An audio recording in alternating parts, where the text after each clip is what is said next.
45 नए जिलाध्यक्ष की घोषणा हुई है। सबको मैं बहुत शुभकामना देता हूँ, बधाई देता हूँ और पूरा परिवार एकजुटता से आगे बढ़े। कर्नाटक के घटनाक्रम को किस तरह से ये जो आप देख रहे हो, सुन रहे हो, कहानी कुछ और है।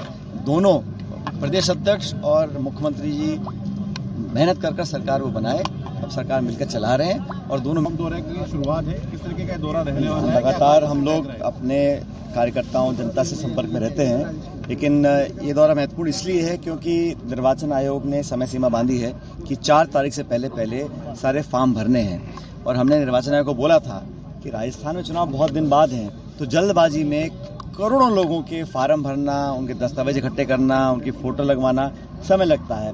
तो जो जल्दबाजी बिहार में की थी वो यहाँ भी करना चाह रहे हैं, लेकिन यहाँ पर हम सब मुस्तैदी से कार्रवाई कर रहे हैं। और हमेशा मैंने देखा भाजपा के नेताओं का, गृह मंत्री का, प्रधानमंत्री का, वो बोलते हैं घुसपैठियों का संरक्षण हो रहा है, घुसपैठियों के नाम काटने। और मैं चैलेंज करता हूँ, देश में कोई घुसपैठिया है जो गैर कानूनी तरीके से देश में रह रहा है, उसको बाहर निकालिए। लेकिन बताइए, पिछले 11 सालों में भारत सरकार ने कितने घुसपैठियों को देश के बाहर निकाला है?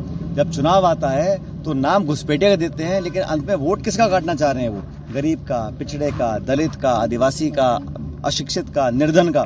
तो उन लोगों को अधिकार संविधान ने दिया है और वो अगर नाम कट जाता है तो इससे बड़ा कोई पाप नहीं है लोकतंत्र में। इसलिए जैसे राहुल जी ने कहा कि वोट चोरी को रोकने के लिए निर्वाचन आयोग की जो निष्पक्षता है वो संदेह के घेरे में आ चुकी है। हम लोगों ने पूरा विधानसभा क्षेत्र और राजस्थान समेत बाकी प्रदेशों में भी मुस्तैदी से हम लोग अपना काम करें ताकि कोई भी व्यक्ति जो 18 साल का है, जिसको वोट देने का अधिकार है, वंचित ना रह जाए। और मुझे पीड़ा होती है जब देखता हूं कि लाखों के नाम कट रहे हैं। और नाम किसके कट रहे हैं? जिसको 2 दिन की रोटी नहीं है, जो गरीब है, असहाय है, उसमें इतनी क्षमता नहीं है, इतनी उसमें चेतना नहीं है कि अपने लिए संघर्ष कर सके, उसके लिए कांग्रेस पार्टी खड़ी है। मैं चाहूंगा कि निर्वाचन आयोग पारदर्शी तरीके से काम करे और विचारधारा, नेता, सरकार, पार्टी के दबाव में आकर कार्रवाई ना करे। जिनको इस संविधान के संरक्षण की जिम्मेदारी दी गई है, अगर वो प्रमाण के साथ निष्पक्ष दिखेंगे नहीं तो लोगों का विश्वास टूटेगा। इसलिए जरूरी है कि सब लोगों के नाम जोड़े जाएं और अगर कोई गलत नाम है उसको काटा भी जाए, क्योंकि SIR को पहली बार नहीं हो रही देश में। आप सब जानते हैं, जब पहले SIR होता था हमें पता नहीं पड़ता था कौन BLO है, कहाँ SIR हो रही है, जानकारी नहीं होती थी। आप देखो, आप इतने सारे BLOs आत्महत्या कर रहे हैं 7 राज्यों में। कितना उन पे मानसिक दबाव होगा, कितना उनको पीड़ित किया गया होगा, दबाव डाला गया होगा। इसीलिए मैं कहता हूं कि निष्पक्षता से काम हो, लेकिन लोकतंत्र के प्रहरी बनकर, संरक्षक बनकर पूरा देश की जनता और कांग्रेस कार्यकर्ता सामने खड़ा है। इसलिए मैं विधानसभा क्षेत्र में भी जा रहा हूं, 2 दिन यहाँ पे रहेंगे, लोगों से मिलेंगे और पूरी कोशिश रहेगी कि यहाँ पर कोई किसी का अन्याय ना हो, नाइंसाफी ना हो। जो गलत नाम है वो कटें, हम सब उसके पक्ष में हैं। लेकिन जो जायज़ नाम है, जिनको वोट का अधिकार है, उनको बहाने कर नंबर गलत दिखाकर, उनको दस्तावेज के ना होने से, वो सुप्रीम कोर्ट में धन्यवाद करता हूं सुप्रीम कोर्ट का। उन्होंने कहा कि आधार कार्ड से आप वोट डाल सकते हो। निर्वाचन आयोग की जिम्मेदारी नागरिकता तय करने की नहीं है।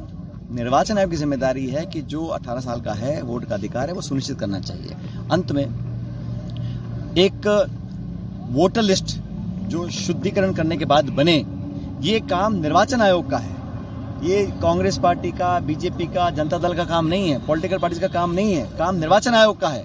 अगर निर्वाचन का आयोग सक्षम होता, विश्वसनीय होता, बिना पक्षपात के काम करता तो इतनी जद्दोजहद हम नहीं करते। हमें कोई मजा नहीं आ रहा है यहाँ पर इतना मेहनत करवाने कार्यकर्ताओं से, क्योंकि क्रेडिबिलिटी का अभाव है, विश्वसनीयता नहीं है कि नाम जुड़ेंगे कटेंगे। आज भी जो नाम जुड़ रहे हैं, जब 9 तारीख को प्रकाशन होगा, पता नहीं किसका नाम काट दें। तो मापदंड जो तय किए गए हैं वो कहीं ना कहीं सत्ताधारी दल को लाभ दिलाने के लिए किए जा रहे हैं। ऐसा लोगों के मन में अविश्वास पैदा हुआ है। इसलिए मैं सबसे आग्रह करूंगा कि अपने नाम जुड़वाएं। कांग्रेस कार्यकर्ता सड़कों पर आकर, गांव गली जाकर, मोहल्लों में जाकर सबके नाम जुड़वाने का काम कर रहे हैं। राजस्थान की ब्यूरोक्रेसी में बड़ा बदलाव देखने को मिला है, किसी के देखते हैं विपक्ष के तौर पर। अबे बदलाव आप कितना करते रहे, लेकिन वो अंत में जो परिणाम है वो तो कोई बहुत ज्यादा विश्वास नहीं पैदा कर रहा है। पूरे प्रदेश में इतना खींचतान, कभी चीफ सेक्रेटरी बदल रहे हैं, कभी अफसर बदल रहे हैं, मंत्रिमंडल पूरा बना नहीं है, उपचुनाव आप हार रहे हैं, आपसी तक खींचतान है कि सरकार दिल्ली के आदेशों पर चल रही है। और जो भाजपा ने वादे किए थे सरकार में आने से पहले, इन 2 सालों में कितने वादे पूरे हुए हैं? 4 लाख नौकरी की बात की थी, कितनी नौकरी दी हैं?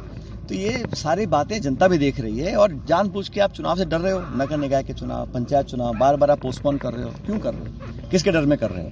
तो ये सारी बातें जनता देख रही है। मुझे लगता है कि सरकार दिशाहीन है और आपस में जो विश्वास होना चाहिए वो कायम नहीं कर पा रही है। और बहुत 2 साल का समय क्या होता है, 2 साल में पब्लिक का जो कॉन्फिडेंस है उन्होंने खो दिया है। राजस्थान में एक और नया स्कीम की सुगबुगाहट चल रही है, वो है किसानों की फसल बीमा को लेकर।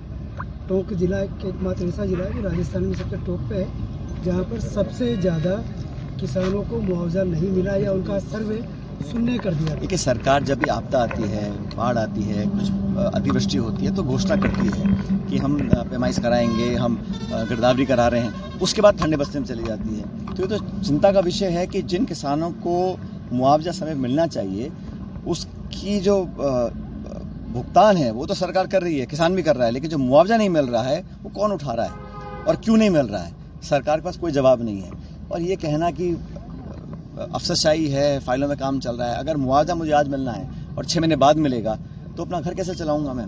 जिसकी जांच का, अगर कहीं ऐसी गलती पाई गई है सख्त कार्रवाई करी जानी चाहिए। कोई भी हो, कोई व्यक्ति को अगर प्रमाण मिल रहा है उस पर कार्रवाई कर सरकार को बताना चाहिए कि वो किसान के साथ है, ना कि जो बिचौलिए या जमाखोर के साथ है। इसरदा बांध के लोगों ने आपको आज ज्ञापन मैंने दिया, बहुत में 2 बांध है, लेकिन उसके बावजूद पुराना 2 दिन में एक बार पानी मिल रहा है। ये जो पुराना इशू है, हमारे सरकार के समय हमने अच्छा पैकेज बनाया था, सब लोग संतुष्ट थे।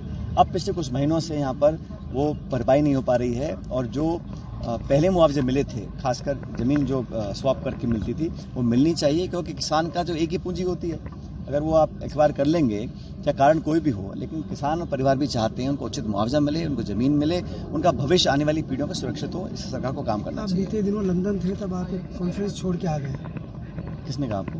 किसी ऑफिस से जानकारी मिली? कौन से ऑफिस से जानकारी मिली? आप कहीं बाहर गए थे? आप इतने समझदार पत्रकार हो, ये जो फेक AI वीडियो होते हैं ना, इस पर विश्वास मत करिए।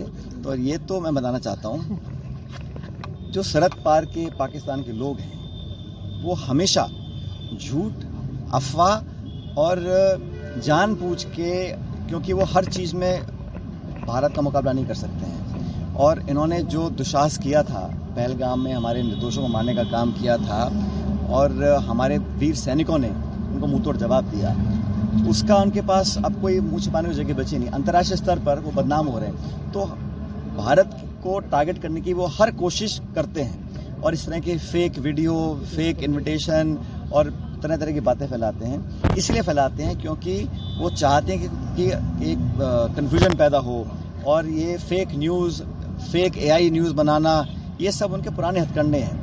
हम सब इन बातों से बहुत ऊपर जा चुके हैं, हमें कोई मतलब नहीं है ये कितना मर्जी झूठ बोले, लेकिन पाकिस्तान की सरजमी से जो ये नापाक हरकतें करते हैं, भारत में अशांति फैलाने की, आतंकवाद और उग्रवाद फैलाने की, उसका पूरा देशवासी एकजुटता से हम जवाब देंगे। मेरे को इस प्रकार की बात बोलने में कोई संकोच नहीं है कि भारत जब सुरक्षा की बात आती है, सरहद की बात आती है, फौज सैनिकों की बात आती है, पूरा भारत एकजुट है। जब अटैक हम पर हुआ था तो कांग्रेस पार्टी पहली पार्टी थी, खड़गे साहब और राहुल गांधी जी ने कहा था कि हम सरकार के साथ खड़े हैं, आप पाकिस्तान को मुंहतोड़ जवाब दो। हम भारत की अखंडता के लिए जब एकजुटता दिखाते हैं, उनको पचती नहीं है। वो तो फेल्ड स्टेट है, वो पता नहीं कि पूर्व प्रधानमंत्री जिंदा हैं, मर गए हैं, किसको जेल में डाल रहे हैं, क्या कर रहे हैं। ये फॉल्स प्रोपेगेंडा फैलाते हैं ध्यान भटकाने के लिए। तो आप समझदार हो, मत फंसा करो चीज़ों में। राहुल गांधी से मुलाकात हुई, किस तरह से देखते हैं? लाभ हमारे नेता हैं, बार बार उनसे मुलाकात होती रहती है, अनेक विषयों पर चर्चा होती है और वो भी चिंतित हैं। और एक बड़ी रैली हम 14 तारीख को कर रहे हैं दिल्ली के अंदर, उसमें पूरे देश के कार्यकर्ता आएंगे। वोट चोर गद्दी छोड़ अभियान को हम आगे ले जा रहे हैं। तो लगातार हमारे प्रतिपक्ष के नेता हैं, उनका हमेशा दिशा निर्देश मिलता रहता है, उनसे अनेक मुद्दों पर चर्चा होती है। कांग्रेस में कई जिलों में बदलाव हो सकते हैं, अच्छे बदलाव हुए हैं। 45 नए जिलाध्यक्ष की घोषणा हुई है, सबको मैं बहुत शुभकामना देता हूँ, बधाई देता हूँ।